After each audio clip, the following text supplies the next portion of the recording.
Bienvenidos a esta sesión para repensar las drogas, el prohibicionismo y sus efectos en los cuerpos.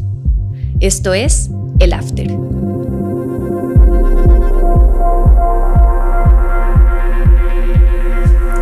Hola Angélica, hola a todas, todos quienes nos escuchan. Bienvenidos a El After.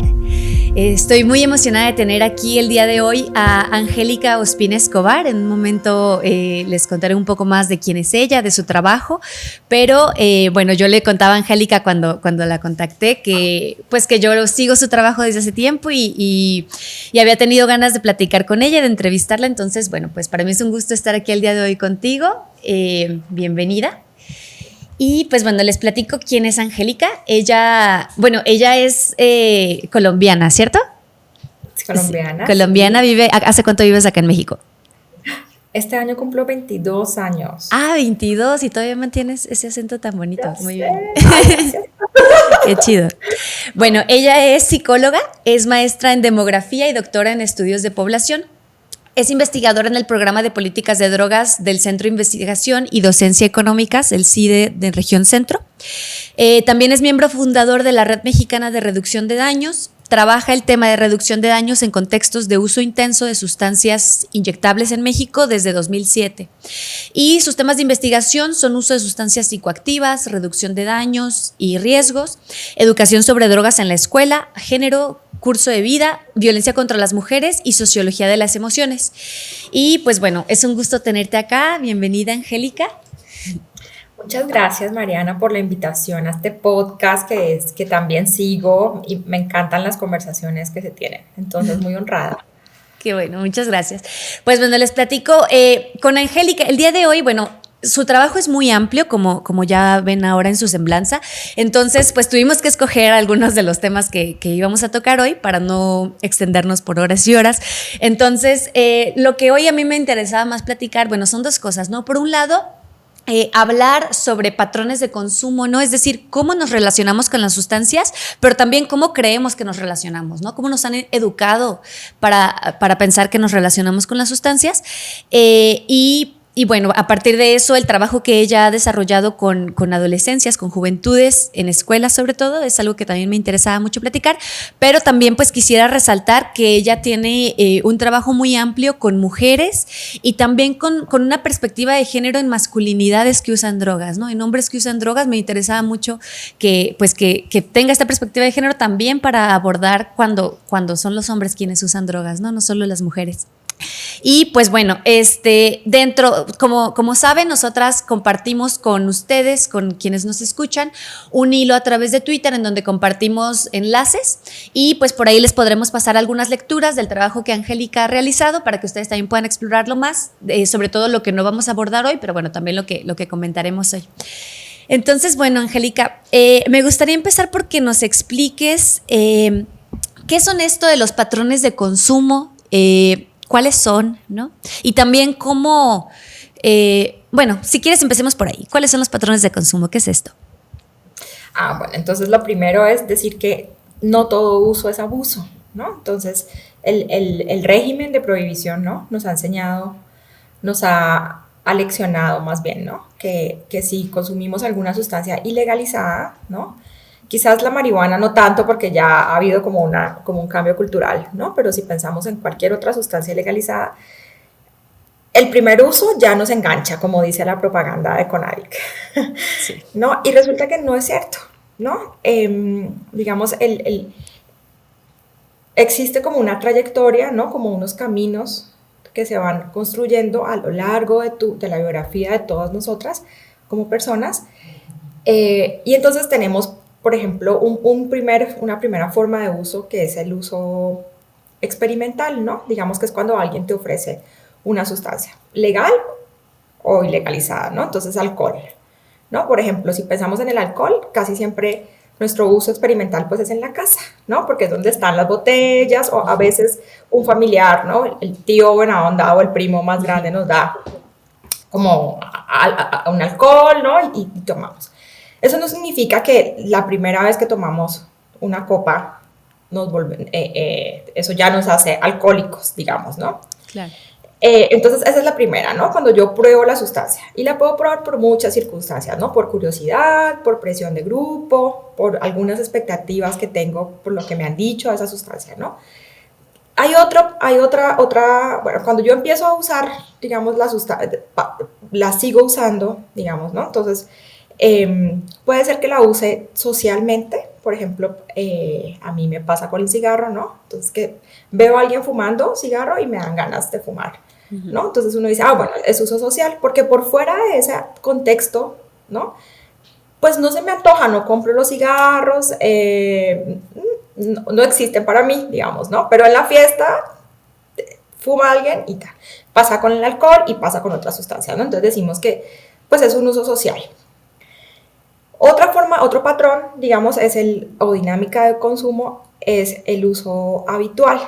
Entonces, digamos que construimos como una rutina o un hábito, ¿no? En relación con el consumo. Entonces, por ejemplo, me pongo, por supuesto, me cuesta mucho trabajo ir a una fiesta y no tomar alcohol, ¿no? Soy de esas personas horribles que si estoy tomando medicamento, digo, ay, no voy a la fiesta porque... También soy a veces. Me gusta. Está muy mal, ¿no? Porque uno podría... Pero digamos que el cerebro se acostumbró, claro. ¿no? O, por ejemplo, cuando tú... Bueno, pensemos en el café, ¿no? Entonces tú te levantas y tomas café. O después de la comida te tomas un cafecito o te echas un cigarro, ¿no? Entonces, digamos, ya no es necesario que hayan otras personas para que te den las ganas de consumir, ¿no? Sino que básicamente has asociado como esas situaciones, ¿no? Después de la comida, mi café y mi cigarro, por ejemplo, ¿no? Y entonces, el tema es que entre más uses la sustancia, cualquiera que sea, insisto, legal o ilegalizada, pues te vas construyendo un hábito. Digamos, los neuropsicólogos hablan de caminos neuronales, ¿no? Que de verdad se crea como un caminito en el cerebro. Y entonces el cuerpo empieza como a solicitarlo, ¿no? Si volvemos al tema del café, por ejemplo, a mí me cuesta mucho trabajo empezar el día sin café, ¿no? ¿Y qué pasa si empiezo el día sin café? Bueno, pues yo misma desde antes estoy diciendo, ay, no voy a sobrevivir, no, no puedo trabajar así, ¿no? Entonces hay como una expectativa construida mía en relación con la experiencia, y luego pues el cuerpo sí se puede sentir más o menos insatisfecho, digamos. Y entonces cuando sentimos que no nos desempeñamos igual sin esa sustancia, entonces allí decimos que puede haber una situación de dependencia, ¿viste? Porque es que no puedo, ¿sí? No puedo levantarme, ¿no? Necesito eso para poder sentirme bien.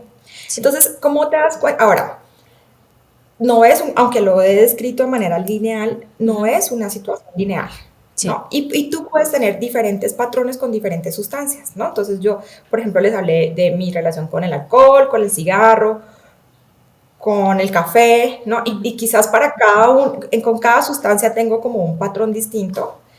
Y entonces no significa que sea lineal, ¿no? Depende mucho como de las características de la persona y del contexto de vida de esa persona. Entonces, hablamos del drug set setting, ¿no? La sustancia, la persona y el contexto. Y esto porque, digamos, a veces le damos como mucha importancia al aspecto farmacológico. Claro, ¿sí? Es distinto echarse un churro, ¿verdad? A darte un pase de cocaína, por ejemplo, o a usar heroína. O sea, el efecto farmacológico de la sustancia es distinta y no lo minimizamos, pero siempre se da en interacción con estas características de la persona y con estas características del contexto. Entonces, esas características de la persona y del contexto pueden hacer, por ejemplo, que supongamos que te vas de rave, ¿no? Y te tomas, y entonces te tomas y consumes cocaína y pasaste muy feliz. Y al otro día, obviamente, tienes un bajón, porque te gastaste toda la dopamina de la semana, digamos. Claro. Entonces, dependiendo de tus recursos, ¿no? Puede ser que tú digas, pues ni modo, me toca chutarme el bajón, me siento fatal, ¿no? Y entonces te haces bolita en tu cama, ves Netflix, ¿no? Chocolatito, helado, no sé, ¿no? Y estás ahí muriéndote y ya, ¿no? Claro. Pero si no vives si no tienes una casita o con mantita, helado, chocolate, lo que sea, pareja, ¿no? O amiga con quien estar ahí, pues digamos que soportar el bajón, pues sí está más complicado. Y tú puedes, entre comillas, decidir, ay, que no quieres vivir ese bajón y entonces te das otro pase, ¿no? Claro. Y entonces, dependiendo como los recursos con que cuentas, digamos, puedes aguantarte, ¿no? Porque todo consumo, incluso de café, ¿no? Toda sustancia genera unos riesgos y tiene un costo, digamos, ¿no? Claro. Entonces, cuando usamos una sustancia, pues tenemos que estar conscientes de esos costos. Claro. Y cómo los vamos a pagar, digamos, no sé, suena como muy positivo, pero no es el caso. Bueno, claro, entonces, ¿cómo los gestionamos, no? ¿Cómo los gestionamos? Exactamente. Claro. Exactamente. Sí. Y entonces no lineal, perdón, y lo otro es que tampoco puedes estar mucho tiempo, por ejemplo, tener un uso social, y no necesariamente supone que te genere dependencia, ¿no? Okay. Y esa es la importancia de abrir como esa caja, sí. Para no estereotipar ni homogenizar las experiencias. Claro. Yo, por ejemplo, mezclaba un poco el término uso problemático con dependencia, ¿no? Como que los usaba a veces como sinónimos. ¿Me podrías explicar si no es lo mismo el uso problemático de alguna sustancia y la dependencia? Mira que lo usamos a veces como intercambiablemente. Okay. Normalmente, cuando hablamos de uso problemático, pensamos en la persona mala copa. Sí, ¿no? ok. Entonces, es como que alguien cuando está bajo el efecto de una sustancia genera como una situación problemática alrededor, sí. Para sí o para los otros, ¿no? Entonces, yo pienso que la persona mala copa es la más fácil, ¿no? Pelea, qué incomodidad, sí, ¿viste? Sí. Claro. Y entonces no necesariamente la persona dependiente es problemática, ¿viste? Okay. Ahora, como con el café, por ejemplo, ¿no? Podemos tener una dependencia muy fuerte del café y tampoco un uso problemático necesariamente. Exacto. Otras sustancias. ¿No? Ahora, otras personas piensan que la dependencia es un uso problemático, ¿no? Okay. ¿Por qué? Porque ya no puedes, porque en tu mente no podrías levantarte e ir a trabajar sin tu café, ¿no? Okay. Y entonces, claro. y es problemático porque entonces empiezas a generar, claro, entre más consumimos, claro. O sea, más dosis y más frecuencia, pues más se van acumulando los daños. Toda sustancia genera daños, ¿no? Sí. Claro. No sé, alguna gente dice que hasta el agua, ¿no? Pero no voy a entrar en ese debate, pero... sí. Entonces, claro. Por eso algunas personas dicen, bueno, la dependencia siempre es problemática, ¿no? Ahora, sí. Necesitas dinero para sostener ciertos patrones de consumo y eso también puede ser problemático, ¿no? Claro. Entonces, sí. digamos... Ahí a veces sí van juntos, ¿no? Muy bien. Cuando hablamos de dependencia nos estamos refiriendo solamente como a esta parte más quizás bioquímica, ¿no? Okay. Y cuando hablamos de problemático lo abrimos como más a la dimensión comportamiento. social. Ok, muy bien. Bueno, también por aquí hay un dato que no está actualizado porque no se realizó, se canceló la última encuesta nacional de consumo de drogas, alcohol y tabaco. Esa tuvo que haber sido realizada, ya no me acuerdo si en 2020, por ahí, pero bueno, se canceló. Y entonces los últimos datos que tenemos son de 2016, pero bueno, esta encuesta muestra que en México el 2.9% de la población general había consumido alguna droga en el último año, pero solamente el 0.6% de ese grupo había desarrollado dependencia, ¿no? Y como decías ahora, pues los discursos y las narrativas son como que si te drogas, definitivamente vas a desarrollar dependencia o un consumo problemático, ¿no? Entonces sí, eso me parece como... Entonces, si te das cuenta, uno podría decir que las personas que desarrollan dependencia son unas personas muy chiquiticas, o sea, es una población muy específica de todo el universo sí. de personas usuarias. Sí. Y que entonces los servicios deberían enfocarse en esas particularidades, ¿no? Claro, Claro, y ahorita, bueno, ya lo venías mencionando hace rato y vamos a ir hacia allá porque eso me interesa mucho, como qué hace que una persona tenga las herramientas y los recursos para gestionarse el bajón, ¿no? Para gestionarse sus consumos y que estos no terminen siendo problemáticos o que terminemos siendo dependientes a una sustancia. Y bueno, si por un lado lo decías, ¿no? Está la farmacología, ¿no? Es decir, la sustancia y sus efectos, pero también, bueno, todos estos otros factores que tenemos alrededor. Y entonces, bueno, ahora antes de ir para allá, me gustaría preguntarte, porque también, bueno, algo con lo que sé que trabajas es la reducción de daños y riesgos, si nos pudieras explicar qué es esto. Y bueno, también esto, bueno, no, eso no lo mencioné hace rato, pero vamos...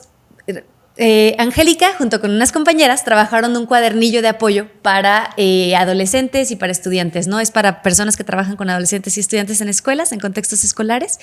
Y bueno, viendo este cuadernillo, veía que ellas están trabajando con este enfoque, ¿no? Entonces, si nos pudieras platicar por qué deciden trabajar con este enfoque de reducción de riesgos y daños en vez del abstencionismo como tal, ¿no? O como únicamente el abstencionismo. Bueno, entonces, pues primero voy a hablar de reducción de daños, de riesgos y daños. Ahora se dice gestión de placeres también. Bueno, entonces, digamos que el régimen global de prohibición ha generado, ¿no? Ha generado unos lenguajes, ¿no? Para hablar del uso de sustancias, por ejemplo, esa palabra horrenda, drogadicto o drogadicta. También, y ha generado sus propios dispositivos de control y de tratamiento, ¿no? Y en esos dispositivos creados por ese régimen global de prohibición, la meta principal, la única meta, es la abstinencia, ¿no? Entonces, ¿cuál es el problema con eso? Bueno, que normalmente cuando tú piensas en cualquier otro padecimiento de salud, el médico o la médico te ofrece diferentes alternativas. Y tú, de acuerdo con tus posibilidades, más o menos entras como en un diálogo con tu médico o tu médica y dices, no, yo quiero probar esta, ¿no? Entonces, por ejemplo, digamos que una persona tiene cáncer, la estudian, ¿no? Está en diferente fase, ¿no? Y te dicen, bueno, puedes hacer la quimio, puedes hacer este medicamento, hay esto experimental, no te recomiendo, no sé, ¿no? Y claro, normalmente el personal de salud te recomienda. Yo te recomendaría, claro, digamos, estamos hablando de un escenario ideal, casi siempre una consulta privada, ¿no? Donde el médico, tú le estás pagando y entonces él te ofrece esta información, en ese escenario ideal. En el contexto de drogas, no. O sea, insisto, solamente la única opción que se te ofrece de tratamiento es la abstinencia. Y aunque eso puede funcionar para algunas personas, digamos para muchas, no. Entonces, si volvemos a mi uso problemático de café, yo me tomo como 6 tazas al día. Entonces, tú me dices ahora que yo mañana me voy a tomar 0 tazas de café, yo te voy a decir, no, Mariana, no puedo. Claro. No puedo con esto. Entonces, en la reducción de riesgos y daños o la gestión de placeres, primero lo que pensamos es que esta idea de un mundo sin drogas es una quimera, ¿no? No es posible pensar un mundo sin drogas, nunca hemos tenido un mundo sin drogas, ¿no? Ya lo has conversado en otros podcasts, ¿no? Y entonces proponer como punto de partida para el tratamiento de la abstinencia, pues no tiene mucho sentido, ¿no? Claro. Y el otro elemento que es importante es que el Estado y los servicios de salud tienen la obligación de proveer a las personas usuarias medios para que ese consumo sea lo menos perjudicial posible. O sea, claro, pensamos que el consumo de sustancias no es un asunto individual, sino que es una construcción social y que por lo tanto el Estado tiene una obligación. Que no es como nos dicen, es que tú, eso te pasa por drogadicta y un poco mereces morir, ¿no? Claro. No. Digamos, pensamos que la reducción de esas consecuencias negativas o nocivas del uso de sustancias solo es posible si se modifican las relaciones que establece la persona pues con la sustancia y con el entorno mismo en el que se está dando el consumo, ¿no? Claro. Entonces, digamos, no estamos pensando, entre comillas, en la rehabilitación del adicto, ¿no? Sino que estamos pensando en una intervención en la que la persona usuaria se reposiciona en sus relaciones sociales en la comunidad, Sí, ¿viste? Y para transformar esa relación que establece con las sustancias, claro. ¿no? Sí. Entonces, ya, es un choro muy amplio, pero básicamente lo que buscamos, digamos, es transitar desde una posición de estigmatización hacia una perspectiva más de inclusión social de las Claro, personas, de restitución de derechos. Y la otra, minimizamos, y todo eso lo hacemos para minimizar las efectos negativos, digamos, del consumo de sustancias sin exigir la abstinencia, sino basándonos en lo que la persona decida para sí, ¿viste? En un respeto radical claro, de la autonomía del otro, de la claro, otra, ¿no? Entonces claro. yo no soy quien para decirte cómo tienes que usar tu sustancia, qué sustancia usar o no usar, ¿no? Yo confío, tú eres una persona, yo te doy una información y yo, digamos, te acompaño en ese Sí, proceso, ¿no? ok, Y si te das cuenta, digamos, reconocemos, insisto, como el elemento farmacológico, pero no lo es todo, ¿no? claro, Sino que o sea, pensamos que la intervención tiene que ser una intervención social comunitaria, ¿no? claro. Bueno, eso es reducción, eso es más o menos, ¿no? Sí. En términos Eh, amplios, sí, porque a veces tenemos una noción muy reduccionista, pienso yo, de reducción de riesgos y daños, que es distribuir jeringas, claro, claro. por ejemplo. Sí, es un elemento, ¿no? Pero no es solamente eso, ¿no? Es Sí, esto de promover la autonomía en el otro, ¿no? Sobre todo en un contexto donde hay una narrativa muy fuerte del adicto, el adicto como esa persona que no puede decidir, claro, pobrecito, perdió agencia, no tiene autonomía, yo decido por él o por ella, ¿no? Y sí, entonces aquí es lo contrario, ¿no? Es darte los elementos para que tú asumas también una posición de agencia en relación con las sustancias y reconocer que nos drogamos o usamos sustancias no para destruirnos. claro, Siempre hay personas que se quieren destruir, ¿verdad? O claro. sea, pero, También es parte. pero no solo, también es parte de la Ajá, vida, ¿no? Y cada sí, quien. claro. Pero no son los Sí, más, en general ¿no? O es sea, por placer, ¿no? exacto, y porque queremos mejorar, queremos funcionar mejor, ¿no? Yo Claro, consumo café no porque claro, quiera generarme un cáncer en el estómago, claro, ¿no? Porque quiero estar más despierta, obviamente me encanta el sabor, el olor, etcétera, ¿no? claro. Y entonces, en la medida en que reconocemos que hay un aspecto positivo de las sustancias, que no es que estamos locos porque Claro, usamos cocaína, claro. ¿no? Sino que se siente rico, me permite hablar más, no sé, etcétera, Sí, pues entonces también puedo reconocer que yo puedo gestionar ese placer eh, justamente porque no quiero pasarla mal, como con el claro. alcohol, ¿viste? O sea, sí me quiero poner contenta, chida, ¿no? Eh, pero no quiero estar abrazando la taza en la Claro, fiesta, ¿no? claro, claro.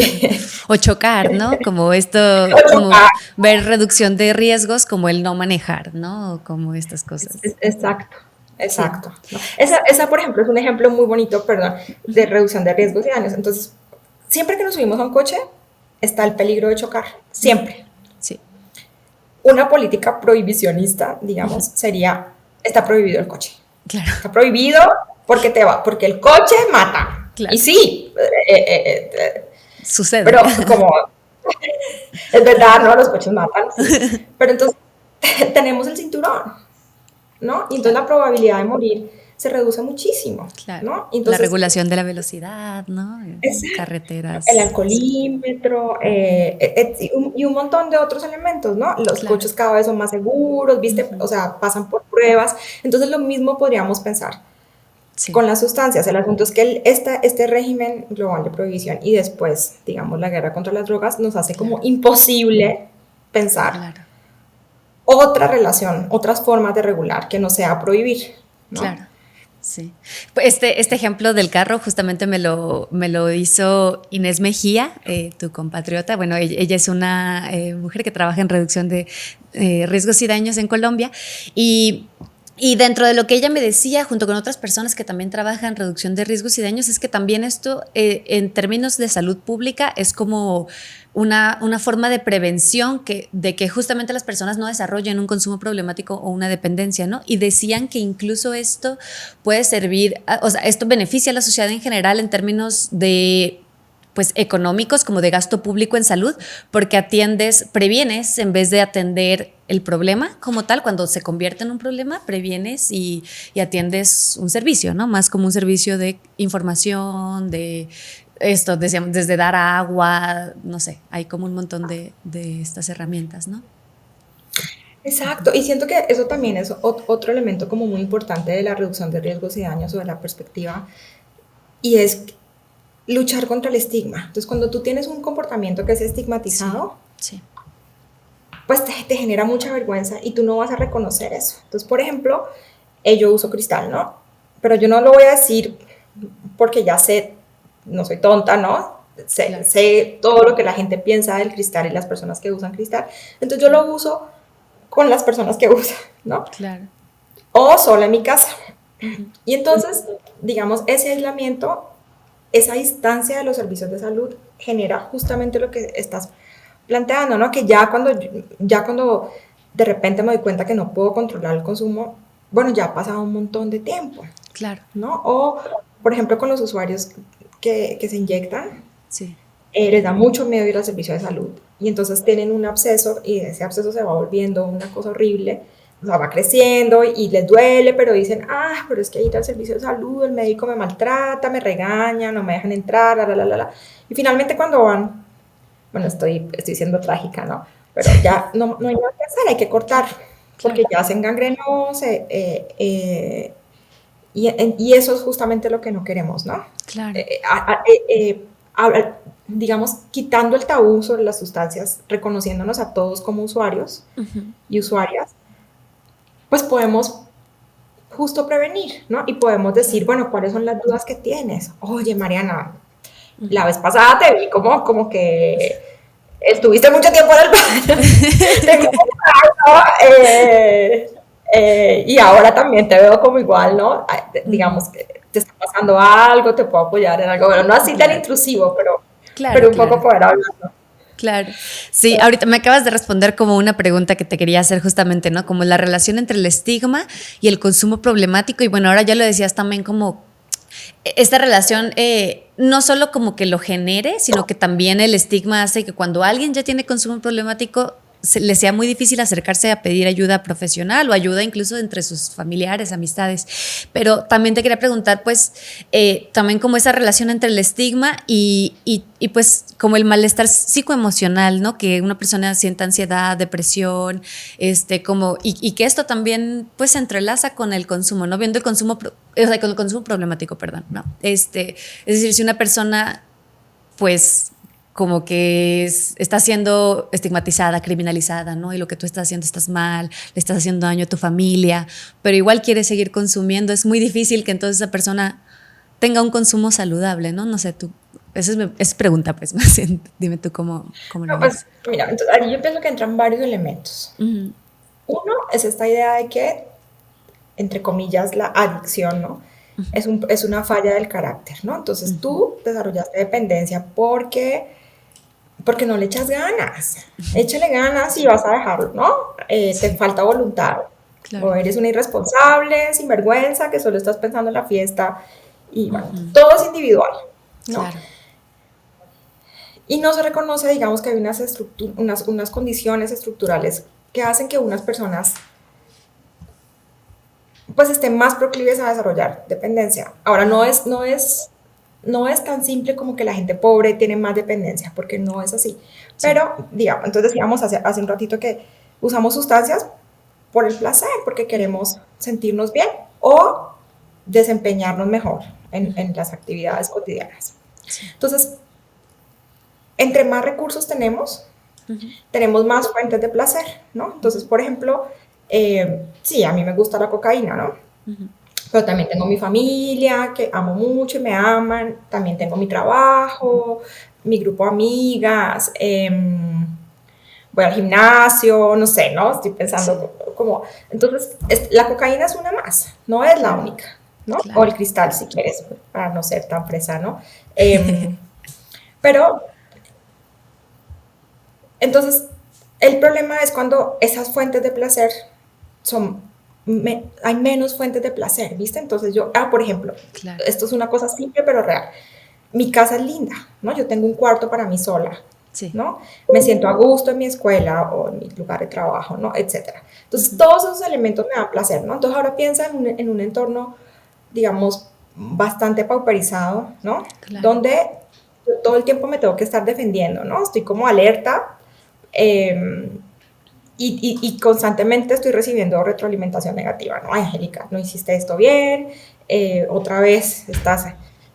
pues bueno, es mucho más probable que la sustancia, cualquiera que sea, porque nada, me hace sentir bien, me gusta, Claro. Claro. pues se convierta en una fuente importante. Y el asunto es cuando esa es como se vuelve como la única, ¿viste? La protagonista, Sí. ¿no? Entonces Claro. el cerebro como que se Se engancha, engancha ¿viste? ahí, ¿no? A esa fuente de bienestar, ¿no? Ujú. El otro elemento es esto del desempeño, ¿no? Entonces vivimos en una sociedad donde todo el tiempo nos están diciendo que tienes que hacer más y mejor, Ujú. ¿no? Entonces, por ejemplo, allí hay una cosa muy, el tema de género lo atraviesa, ¿no? Entonces, Ujú. los hombres tienen que ser fuertes, trabajar mucho, producir, ¿no?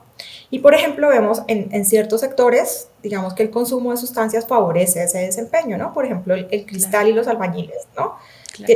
Tienen que trabajar muchas horas con trabajo físico muy pesado, Sí. ¿no? Y en el caso de las mujeres, bueno, las mujeres tenemos que ser delgadas, ¿no? Porque Ujú. ser delgada es ser bonita, ¿no?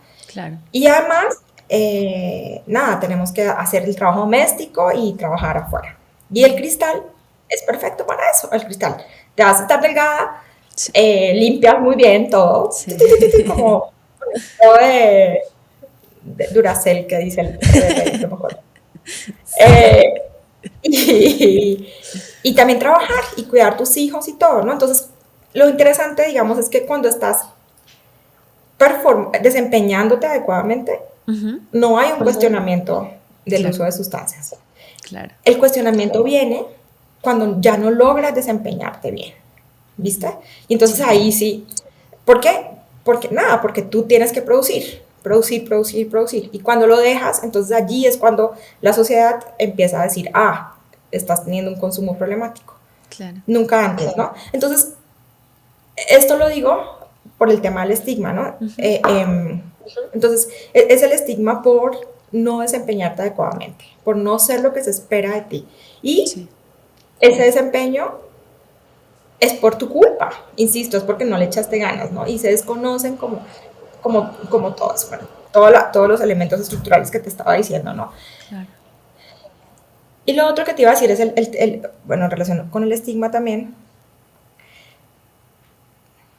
es que el estigma ayuda a erosionar esas fuentes de placer. Entonces, por ejemplo, me hacen un antidoping en mi trabajo Ujú. y pierdo mi trabajo, ¿no? Que era una fuente importante de placer para mí. O me echan de la escuela, ¿no? Supongamos que soy jovencita. Ujú. Y tiene un impacto en mí importante. Y entonces generas eso que llamamos como una espiral de exclusión, ¿no? Claro. Y al final, la única gente que se junta contigo, pues es otra gente consumidora. Sí, por ejemplo, en los barrios vemos que los chavos que son usuarios, que la gente se da cuenta que son usuarios de sustancias ilegalizadas, pues ya nadie se quiere juntar con ellos, ¿no? Las mamás no dejan que los otros chavos, porque son buenos chavos, malos chavos, ¿viste esa Claro. dicotomía? Claro.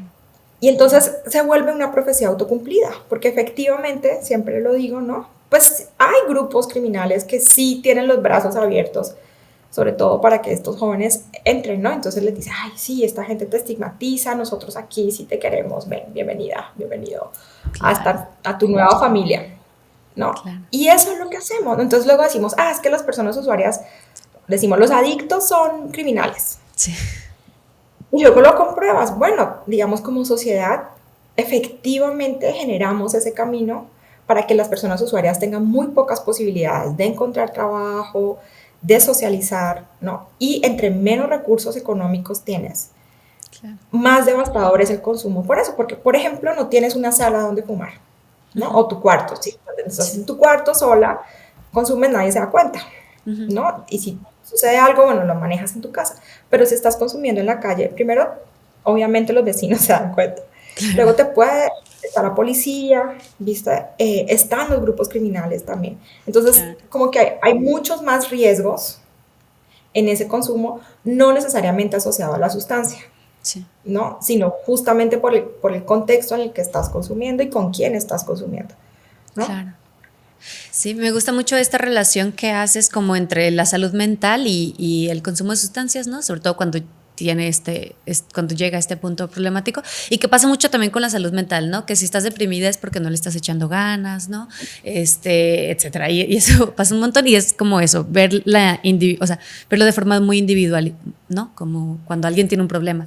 Y quería ver cómo, por ejemplo, creo que en diferentes como etapas, ¿no? Pero hemos pasado quizá de la criminalización de las personas usuarias a una patologización, ¿no? De que todo mundo, todos los que consumen son enfermos, enfermas, pero incluso ir más allá a este punto en el que cuando hay personas que sí tienen un consumo que es problemático y que les afecta su bienestar, yo lo ponía así como la politización de la salud, ¿no? El ver que no es que sus cuerpos son más propensos a enfermarse o que no le están echando suficientes ganas o que es una falla de su carácter, ¿no? Sino ver como todo lo que hay alrededor de eso. Entonces, me gusta mucho cómo lo explicaste, creo que está muy chido.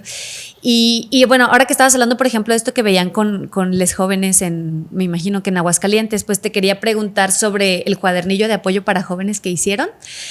Pues, ¿qué diagnóstico encontraron ustedes en las escuelas o en las juventudes? O como, ¿por qué deciden hacer este cuadernillo? Bueno, pues entonces, antes te iba a decir que eso que dijiste exactamente, yo pienso que, digamos, está clarísimo que no queremos criminalizar, entonces esto de que las personas usuarias no somos delincuentes, pero tampoco somos enfermos. Entonces el tema de uso de sustancias tampoco es un asunto de salud, ¿viste? Sí. Es un asunto de derechos fundamentales. Y creo que allí se nos abre otro paradigma para sacarnos también de la terapia. Hay una gente que necesita, sí, yo pienso que todos deberíamos ir a terapia, Claro. Pero es un asunto de derechos, ¿sí? Y de autonomía. Bueno, y lo del cuadernillo, pues cuando yo llegué a Aguascalientes al programa de política de drogas, mi jefa Laura Tuesta tenía este proyecto. Y entonces me dijo, ¿le entras? Yo venía del trabajo en la frontera con personas que se inyectan. Y cuando me dijo la escuela, dije como, uy, hace muchos años que no, en Cali trabajaba, en Cali, es mi ciudad natal, con jóvenes en contextos de sociabilidad violenta, decimos. Okay. Y entonces dije, wow, es como regresar. Y le dije, bueno, pa. Y entonces con dos colegas, que quiero mucho, Rebeca Calzada y Nancy Chávez, empezamos a hacer un trabajo etnográfico en las escuelas, en unas escuelas en un municipio que se llama Jesús María, que es cerquita. Y entonces, bueno, habían secundarias y prepas, ¿no? Y entonces empezamos un poco como a conocer qué era lo que pasaba, ¿no? Entonces te voy a decir cosas obvias, ¿no? Entonces, eran muy distintos los chavos de secundaria, porque son más chiquitos, ¿no? Más diversos también en comparación con las y los chavos de prepa, ¿no? Entonces decidimos quedarnos con los de prepa. Nos pareció más fácil, la verdad. Como me daba, hay que reconocerlo, un poco de susto. Sí. Esto de, ay, ¿cómo voy a hablar de drogas con las y los jóvenes? Sí. Ya sé. No, ahora ya he cambiado un poco, pero en ese momento como que no sabía. Y entonces, claro. Bueno, entonces hicimos un trabajo etnográfico de un año, un ciclo escolar entero, un poco para conocer como, o sea, para pensar la escuela como una comunidad, ¿no? Y entonces, ¿cuál sería la política de drogas? Esa era la idea, ¿no? ¿Cuál es la política de drogas que existe en este momento en esta comunidad? ¿Y cuál sería una política de drogas viable, ¿no? Pensable, partiendo como el diálogo con todos los actores, ¿no? Las personas directivas, el equipo docente, los padres, madres y tutores, y por supuesto las y los estudiantes, ¿no? Y entonces una de las cosas que nos llamó mucho la atención es, primero, como la soledad, o sea, las y los chavos, esta es una prepa, un CECITEA, que es una escuela técnica, Los chavos tenían muy poco apoyo de los padres para estudiar, o sea, estaban estudiando como a contracorriente, ¿viste? Porque había Sí, mucha presión para que ellos trabajaran, claro. tenían más hermanitos, entonces los papás ya pensaban que ellos ya, Sí, yo ya cumplí con usted, ¿no? Usted ya se claro. autogobierna. Y entonces mucha soledad, ¿no? Sí, Y al mismo tiempo muchas situaciones de violencia, o sea, de violencia en el contexto pues, del barrio y por supuesto en la familia y unas formas de relación muy violentas en la escuela, ¿no? Por ejemplo, pero normales, o sea, quiero decir, que se golpean, ¿no? Para claro. saludarse, ¡pam! O el bullying, ¿no? Lo que llamamos el bullying, que se Claro. burlan de ti por cualquier cosa, ¿no?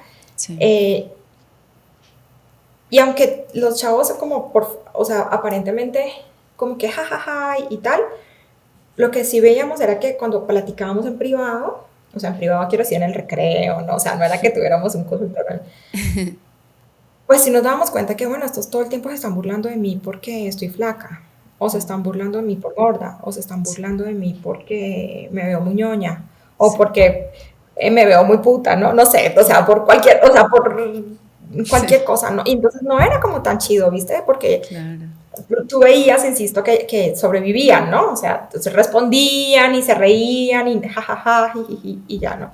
Sí. Entonces, eso a un lado, ¿no? Como mucha soledad, Ujú. eh, como un consumo más experimental, ¿no? Ok. Y cuando aplicamos un instrumento sobre salud mental y veíamos, por ejemplo, yo no me acuerdo, pero como el 15%, 16% de los jóvenes de esa escuela habían tenido ideación suicida en el último mes. Era Órale. Wow. altísimo. Sí, Por ejemplo, como 60% decían que no tenían con quién hablar de sus problemas, que sí, rompían cosas, sí.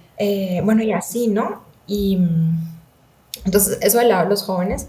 Y Ujú, por el otro lado, por el lado de los profes, ujú.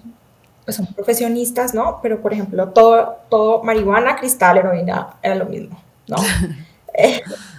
O sea, total desconocimiento de las sustancias y como un Wow. pánico, ¿viste? O sea, como, o sea, muy saturados en su oficio, ¿no? Ujú, Eh, porque son grupos enormes, ¿no? 50 chavos, 40 chavos y chavas con muchas problemáticas y ujú. entonces como que esto de la sustancia los rebasaba y entonces como con mucho miedo porque no sabían qué hacer, ¿no?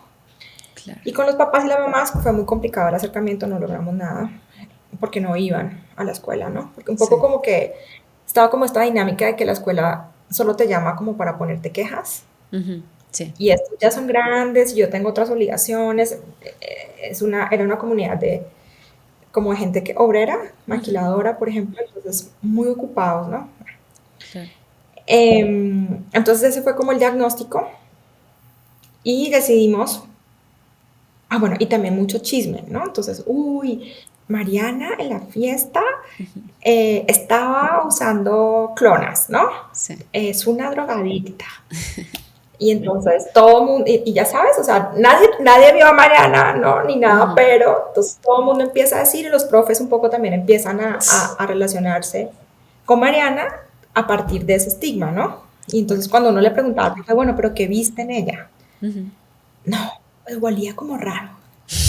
Pero como, bueno, en fin, Clona. estos son como chismes, anécdotas, pero un poco como para que veas como la fuerza del estigma, ¿viste? Y Claro. entonces mi mamá decía, ¿cómo era? Cría fama y échate a dormir, ¿no? O sea, Ujú, la gente se relaciona contigo a partir de esa imagen que construyó de ti. Bueno, en fin. Entonces creamos esto que se llamó Bien Puestos. ujú, Ese nombre un poco salió como el diálogo con las y los jóvenes. ujú. Y tenía varios componentes. Uno era formar un grupo de promotoras y promotores pares. Ok. Entonces, estos chavos y chavas empiezan a ser señalados como los problemáticos, ¿no? Órale. O los están consumiendo, ¿no? Ujú. Eh, o están tatuados, seguro consumen, ¿viste? Entonces, entonces hicimos un ejercicio interesante con profes que nos proponían a gente y luego hacíamos un ejercicio de mirar quiénes eran como los populares en el aula y con base en eso y abrimos la convocatoria y le dijimos, bueno, ¿quieres ser promotor par? Formate como promotor par. Entonces les dábamos unas herramientas y la idea era que estas personas, estos chavos y chavas, haz de cuenta que son como acompañantes en la fiesta. Entonces son los expertos y están allí para hablar sobre sustancias con, Ok. con sus compañeras y compañeros y para acompañarlos, ¿no? Ujú. Entonces recibían la capacitación, bueno, ese era un componente. El otro era unos talleres en el aula, ¿no? Porque Sí. nos convencimos de que así como hablamos de sexualidad Ujú. en el aula, porque ya, digamos, hoy en día no podemos decir que si no hablamos de sexo no van a violar a las Claro, personas o no se van a embarazar las personas, pues lo mismo con las sustancias, ¿no? Entonces claro. tenemos que hablar de sustancias y entonces propusimos en la clase de educación cívica, nos dieron el espacio para dar, eran 10 sesiones, ¿no? Órale. Ya no estoy segura si eran 10, pero eran como 10 o Ujú. 15. Y los promotores pares eran como nuestros auxiliares, ¿no? Y entonces hacíamos diversas actividades, siempre jugando, Ujú. ¿no? Y siempre intentando cuestionar los estereotipos, los mitos, las creencias que tenemos en relación con las sustancias y con las personas que las usan. Pero además, digamos, no solo hablábamos de sustancias, sino que también hablábamos de lo que pasa en el aula. Por ejemplo, ¿qué hacen? ¿Cómo son los hombres? ¿No? O, Sí, ya no me acuerdo, pero ¿cuáles son las actividades de los hombres? sí, ¿No? sí, sí, Entonces, sí, no, sí. pues los hombres son... ¿Y cómo son las chicas? Y Sí. entonces allí, y bueno, ¿y cómo se comportan los hombres en la fiesta? No, pues... Ujú. ¿Y qué pasa cuando no?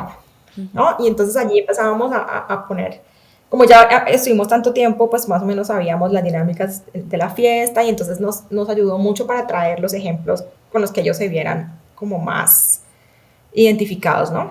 Sí, Y el otro componente era eh, pues la escuela para profes, ¿no? Porque la ok. idea era, no es que los profes fueran mala onda, ¿no? Sí, Sino que no tenían herramientas para trabajar el asunto de las sustancias. claro. Y allí fue muy importante un poco en esos espacios abrir la reflexión sobre mi experiencia con las sustancias. ¿Viste? ¿Cuál es mi experiencia con las sustancias? Ok. Sea que sea por mía, o Ajá. por la gente que está a mi alrededor. Y cómo eso ha construido un lente a partir del cual yo leo Sí.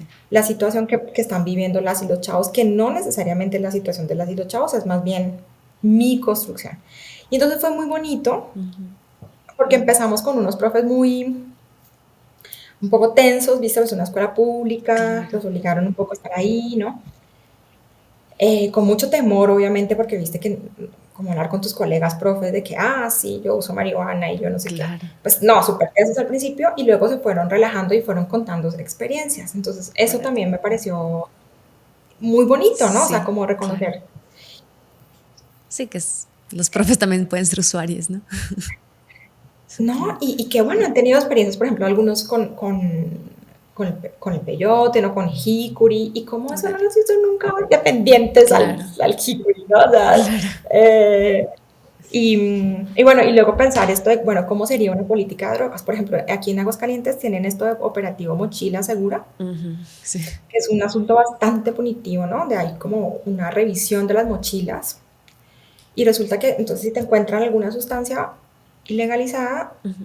eh, en algunas los mandan o sea, en algunos la policía lo revisa y entonces es un problema para el Claro. chavo o la chava, y en Claro. otros son los papás, pero también te estigmatizan. Y luego Claro. decíamos, bueno, ¿y qué hacen con esos chicos? No, entonces no, porque seguro si tiene drogas porque está vinculada al crimen organizado. Además, Entonces la verdad sí. es que no hacían nada, Sí. ¿viste? Porque se morían de susto, pero solo estigmatizan y señalan. Entonces decíamos, bueno, o sea, a todos nos preocupa Claro. el asunto del consumo, Ujú. pero entonces, ¿qué podemos hacer para crear otras estrategias, no? Y entonces Claro. allí, por ejemplo, hablábamos de la poca inversión de la Secretaría de Educación Pública en servicios de salud mental, Claro. ¿no? Entonces, normalmente hay una o un psicólogo y ya, para atender a 400, 500 chavos. No es posible hacer eso, Sí. ¿viste? Y entonces imaginábamos como vinculaciones con otros servicios, ¿no? Por ejemplo, hacíamos un mapeo Ujú. eso también, eso era el otro componente que olvidé, comunitario, ¿no? Sí. Era cómo vincular la escuela con los servicios alrededor. Entonces, Ujú. por ejemplo, Nancy es protectora animal, ¿no? Yo le digo, es Mm. perrera, ¿no? Le encantan los perros, tiene un resguardo de perros. Entonces, en el mapeo ya incluyó los sitios de rescate de perros. Órale. Y son espacios que necesitan quien pasee los perros. Es una tontería. Sí, Pero decíamos, bueno, es una gran actividad que pueden hacer así los chavos que a veces claro.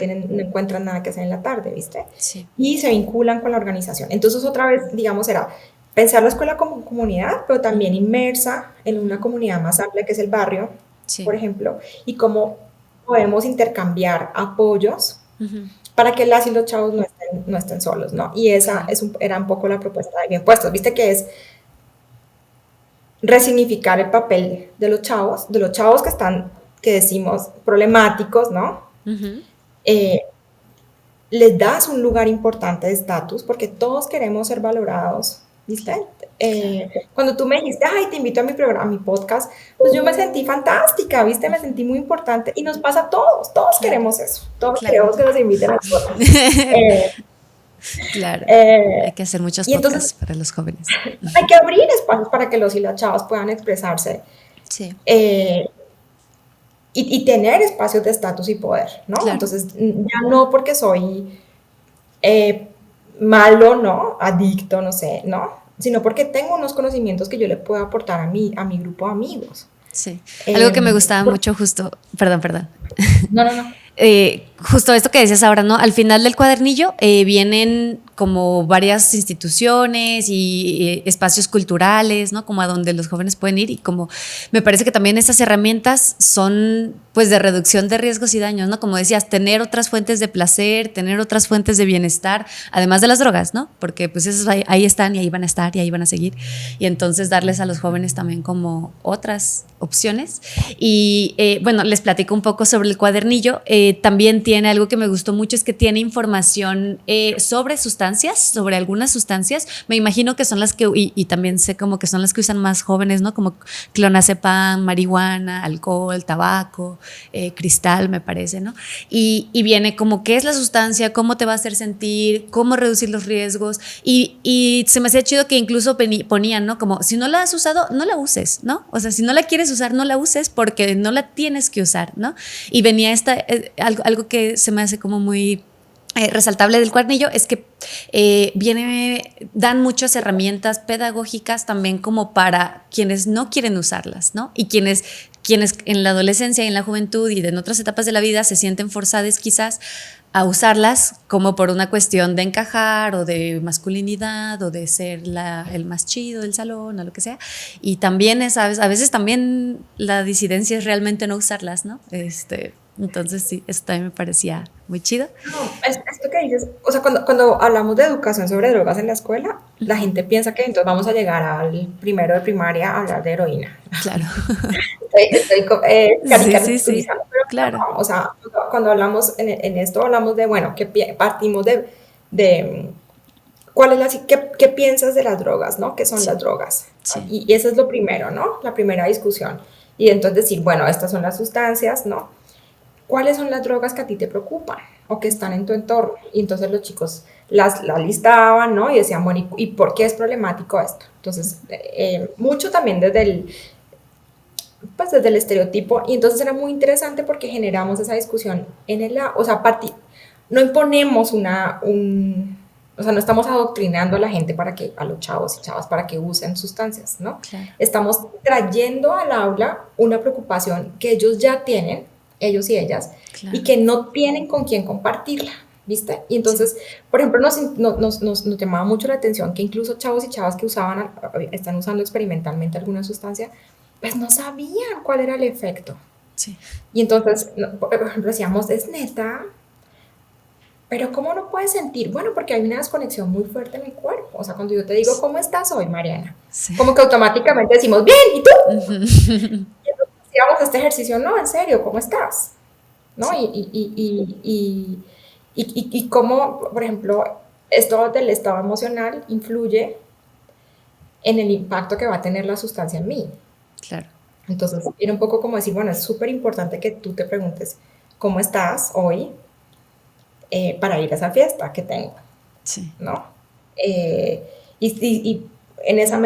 bueno, y lo que decías, también encontrábamos que muchas personas, muchos chavos y chavas, iniciaban el consumo no por la sustancia, Sí. sino porque querían amigos. Sí. como todos. Sí. Así empezamos muchos a tomar o a fumar tabaco, ¿no? No, no quieres ser la tonta, ¿no? No Claro. sé. Y entonces era muy importante esto de, por el lado de las emociones y por el otro lado como de las habilidades para decir que no, ¿no? Cómo engañar a los que te están presionando. Y otra vez, ¿no? Construir espacios para que las y los jóvenes puedan tener su propio discurso, ¿no? Sí. Sin que a los adultos nos cuesta mucho como aceptar la autonomía de las y los jóvenes, ¿no? O sea, pensamos que, no sé, como que son desaforados, salvajes, ¿no? Claro. Si les damos autonomía, no sé, van a drogarse hasta morir, no sé. Y no es así, ¿no? Entonces es también confiar, ¿no? Y siento que cuando les damos a todos, ¿no? La confianza en una, obviamente, pues, ¿verdad? Dentro de unos límites, sí, responden mucho mejor que cuando el asunto son militares revisando con perros tu mochila. Sí, totalmente. ¿No? Sí, pues bueno, es un proyecto muy lindo. También dentro de este hilo de Twitter que les compartiremos las lecturas, les compartiremos también este cuadernillo.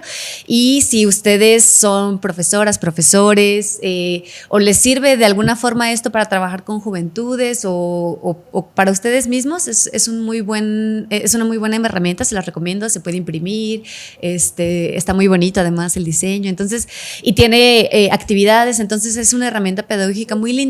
Y también, bueno, algo que nos puede servir a cualquier persona usuaria es que tiene esta información sobre las sustancias, ¿no? Que no es fácil de encontrar en otros lados. Y bueno, también aprovecho para comentar otras herramientas pedagógicas sobre sustancias que Angélica seguro conoce y que también por acá tendremos de invitades. Una son Reverdecer, el colectivo Reverdecer tiene una, tiene publicada mucha información sobre diferentes sustancias, sobre sus efectos, cómo reducir riesgos y daños. Entonces, pues no sé, a mí me hubiera gustado tener esta información más joven incluso, ¿no? Muchas formas de cuidarte y también eso, ¿no? Si vamos a confiar en la autonomía y ejercer autonomía, pues también tenemos que tener herramientas para poder hacerlo bien, ¿no? Y no dañarnos y dañar a otros. Entonces, pues eso, les invitamos a que vean el cuadernillo y que sigan el trabajo de Angélica, lo publicaremos por ahí también en Twitter. Y pues bueno, muchísimas gracias Angélica por el día de hoy, esta charla tan enriquecedora y por compartirnos también esta experiencia tan bonita con los jóvenes de Aguascalientes. No sé si te gustaría cerrar con algo más. Ay, muchas gracias Mariana, no agradecerte y invitar a las personas que nos escuchan a hablar sobre sustancias con sus jóvenes, ¿no? A romper ese tabú. Ya sé que nos da miedo, a mí misma, tengo un hijo chiquito, pero si no hablamos nosotros con ellos y ellas, van a hablar con otras personas que no necesariamente tienen las mejores intenciones o no tienen los mejores conocimientos, ¿no? Entonces creo que es importante atravesar el miedo que nos da y abrir ese espacio de confianza con nuestros jóvenes, ¿no? Pensar que si no hablamos no va a suceder, no, o sea, las drogas están allí, nos guste o no, y tenemos que asumirlo, ¿no? Entonces, bueno, ahí están mis datos de contacto por si quieren conversar como mamás, papás, primos, tíos, preocupados sobre las sustancias. Encantada también de promover estos espacios para hablar entre padres, ¿no? Y madres sobre qué hacemos con esto, ¿no? Claro.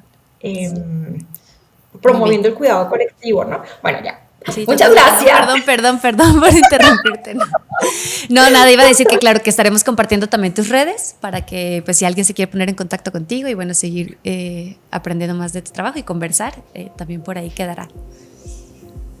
Pues muchísimas gracias.